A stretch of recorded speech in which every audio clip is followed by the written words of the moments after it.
Excellences, Mesdames et Messieurs, c'est avec une grande fierté et beaucoup de joie que nous célébrons le Rwanda d'aujourd'hui. En effet, de 1959 à 1994, le Rwanda a été gouverné par des principes de division ethnique, Hutu, Tutsi et Twa, avec une radicalisation progressive héritée de la colonisation et régionale entre sudistes et nordistes qui furent le facteur le plus déterminant du destin des Rwandais. Ainsi, depuis 1959, pendant et après la période de son indépendance, en 1962, des milliers de Rwandais, essentiellement les Tutsis, ont été contraints à l'exil et sont restés apatrides pendant plus de 3 décennies.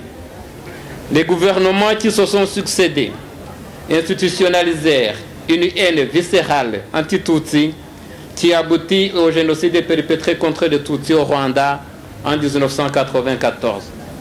Ce génocide fut arrêté le 4 juillet de la même année par les vaillants hommes et femmes du Front patriotique rwandais sous la perspicacité du général-major Paul Kagame. C'est la fin de ce calvaire que nous célébrons aujourd'hui, car, armés d'une juste cause, ces hommes et femmes plutôt ordinaires ont accompli des actions extraordinaires. Nous rendons donc hommage aussi à tous nos héros qui sont tombés sur le champ d'honneur. Excellences, Monsieur le Ministre, Excellences, Mesdames et Messieurs, le thème de notre célébration cette année, qui est « Ensemble, nous prospérons », Together we prosper, incarne la valeur que notre nation et son leadership placent en son peuple, tel que souligné par son Excellence le Président Paul Kagame lors de la célébration de son 25e anniversaire le 4 juillet à Kigali. Je cite: « Nous croyons à notre droit à la dignité en tant que Rwandais. » Cette conviction a été le point de départ de la lutte de libération. L'objectif était de construire un Rwanda avec des droits égaux pour tous, en d'autres termes, une république dans le vrai sens du terme. Pendant des décennies, les Rwandais ont été traités comme des objets à utiliser et à jeter par n'importe qui, en particulier les puissants. Ce ne sera plus le cas. La libération n'était pas de restaurer le passé, mais de créer quelque chose de fondamentalement nouveau et de meilleur pour tous les Rwandais. Ce combat était nécessaire et même inévitable. S'il y aurait un jour la nécessité d'autres combats, nous serons là. Au cours des 25 dernières années, nous avons fait de notre mieux pour gouverner selon les idéaux de la libération par laquelle nous nous sommes battus.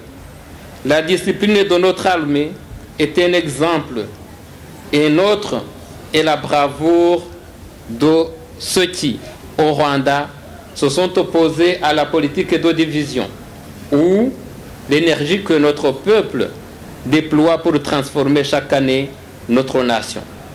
En conséquence, l'impossible est devenu gérable et même naturel. Mais nous ne pouvons rien tenir pour acquis. Il est de la responsabilité de chaque Rwandais de préserver les gains que nous avons réalisés. C'est pour cela qu'il interpelle la jeunesse rwandaise en ces termes pour qu'elle prenne les commandes. Je le cite encore une fois: vous ne devriez pas attendre qu'on vous dise ce qu'il faut faire.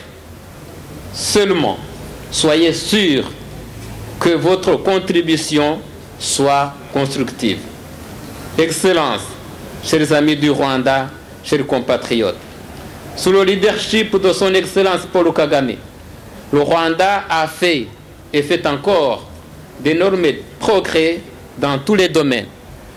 Les réalisations enregistrées par exemple dans le développement politique et socio-économique vont au-delà de ce que nous aurions pu imaginer au lendemain du génocide contre les Tutsis.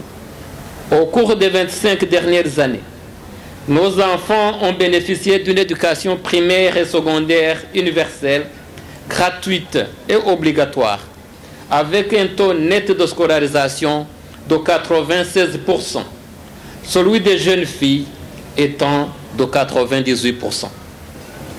Avec 61% de femmes au Parlement et ayant atteint la parité entre les sexes dans l'enseignement primaire, le Rwanda est un leader mondial en matière de promotion des droits des femmes et des enfants.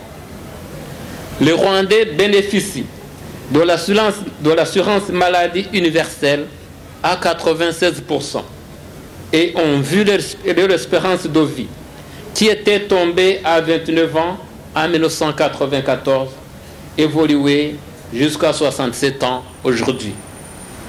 Depuis l'an 2000, le Rwanda a enregistré une croissance économique moyenne de 8% et selon le dernier rapport de la Banque mondiale, Doing Business Report 2019, le Rwanda est classé 29e parmi les 190 économies à faciliter le climat des affaires et est 2e en Afrique.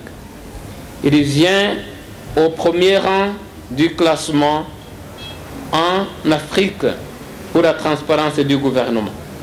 Mais il serait ingrat si on ne soulignait pas sa tolérance zéro à la corruption, la propreté de ces villes avec des cités et des villages sans sacs en plastique et sa détermination dans les technologies de l'information. La politique extérieure du Rwanda, elle aussi, présente les traits d'une œuvre continuatrice et d'innovation.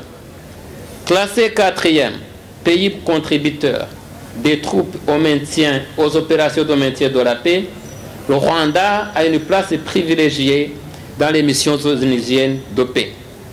La position du Rwanda dans les instances régionales et internationales est à la fois, sans nul doute, l'expression d'une reconnaissance internationale des efforts remarquables d'un peuple résilient et discipliné. En résumé, le Rwanda n'est plus un cas d'étude sur les conflits, mais un modèle qui transforme les challenges en opportunités.